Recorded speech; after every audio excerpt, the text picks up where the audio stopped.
제네시스의 중형 SUV이자 브랜드의 첫 번째 SUV이기도 한 GV80의 부분 변경 모델이 올해 하반기에 출시됐습니다. 이번에 부분 변경된 GV80은 안팎의 디자인과 편의 장비가 좋아진 게 특징인데, 가장 두드러진 점은 쿠페 모델이 라인업에 추가가 된 점입니다. 지난 4월 미국 뉴욕 맨하튼에 있는 제네시스 하우스에서 GV80 쿠페 컨셉트가 처음 공개된 적이 있는데, 당시 모습과 비교하면 좀 더 중후한 듯 무게감 있는 외형으로 나왔습니다. 여타의 쿠페형 SUV처럼 앞쪽에서 바라볼 때는 차에 관심이 많은 사람들이어야 알아볼 정도로 기존 모델과의 차이점이 거의 없다시피 하지만, 뒷모습은 좀 다릅니다. 쿠페를 사지 않을 이유는 많지만 실제로 봤을 때 스포티한 곡선이 예쁘다는 건 이들도 인정하듯 날렵하고 매끈한 라인이 인상적입니다. 요즘 전기차들이 계속해 출시되면서 꽉 막힌 전방 그릴들만 보다가 이렇듯 대다수 공간이 뚫린 차를 보니 오히려 신선한 느낌이 들었는데요. 그릴은 이중 레이어로 구성됐으며 휠 디자인도 이 모습을 따와 공간감 있게 설계됐습니다. 운전석에 앉아 차를 몰아보며 이것저것 만져봤을 때 가장 먼저 눈에 들어온 건 계기판에 뜨는 증강현실 내비게이션이었습니다. 내가 차체를 움직이는 대로 도로 상황 속 가야 할 길을 게임처럼 안내해주는데 화질과 응답성이 뛰어납니다. GV80은 이번 부분 변경을 통해 대시보드 전체가 새로 디자인됐습니다. 스티어링 휠서부터 백미러도 거울과 후방 카메라 화면을 비추는 디지털 형식으로 바뀌었는데요. 클러스터와 인포테인먼트 화면이 통합된 27인치 대형 디스플레이는 쨍한 햇빛이나 어둠 속에서도 선명한 화면을 비추며, 주차 카메라도 어떤 환경에서라도 주의 사항 및 위험 요소에 대한 안내를 직관적으로 알려줍니다.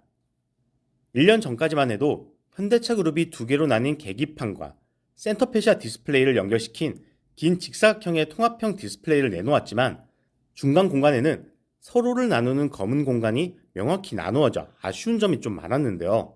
이제는 이렇듯 구분되는 공간이 자연스레 옅어지는 구성으로 되어 있습니다.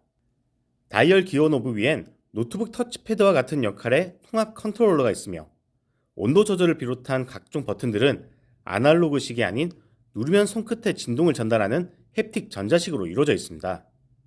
또한 LG전자가 개발한 차량용 웹 OS 콘텐츠 플랫폼이 탑재되어 유튜브서부터 멜론, 넷플릭스 등을 차 안에서 즐길 수 있습니다. 물론 영상 콘텐츠는 운전 시에는 안전 문제로 화면이 보이진 않습니다.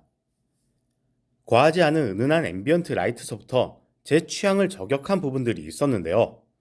요즘 추운 계절인 만큼 엉따는 필수로 켜는 저인데, 엉따를 작동시키면 이곳 팔걸이 부분도 따뜻해집니다. 재밌는 게 운전석에서 켜면 운전석 쪽 절반만 따뜻해집니다. 또한 장기간 운전을 하면 무릎을 가만히만 있긴 힘든데, 옆으로 까딱거리다가 차체에 부딪혀도 이 위치에 가죽 시트로 마감되어 닿는 감촉이 푹신합니다. 2열 머리가 닿는 천장 부분과 무릎 공간은 오목히 들어가 있어 충분히 여유롭습니다. 서로의 성격은 조금 다르지만 뒷라인이 깎인 디자인이란 공통점을 가진 G70 슈팅스타를 몰아봤을 때 백미러로 비치는 뒷 유리창이 너무 작아 아쉬웠던 적이 있어서 이번에도 그럴까 하는 생각도 했지만, GV 쿠페는 널찍한 시야각을 갖췄습니다.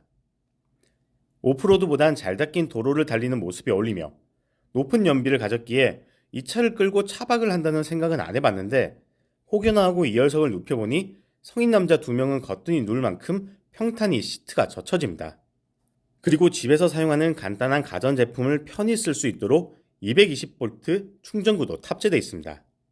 쿠페 SUV 중 어떤 모델은 트렁크를 여닫는 테일게이트가 90도를 조금 넘는 각도로 깔짝 열리는 느낌이 있기도 한데, 이 차는 시원한 각도로 높게 트렁크가 열리는 등 어딘가로 훌쩍 떠난 나만의 시간을 가지고자 할 때도 충분히 유용합니다. 프리미엄 쿠페 SUV를 사려면 선택지가 외제차밖에 없던 게 현실인데요. 외관의 무덤이라 불리는 국내서 G70 슈팅 브레이크라는 차를 내놓은 데 이어 GV80 쿠페를 내놓으며 프리미엄 국산차 라인업엔 없던 선택지를 늘려가는 제네시스의 행보가 50년쯤 미래서 돌아보면 자동차 역사에서 중요한 기점으로 기록될 수도 있겠다는 생각이 듭니다. 지금까지 팍스경제TV의 김홍모였습니다.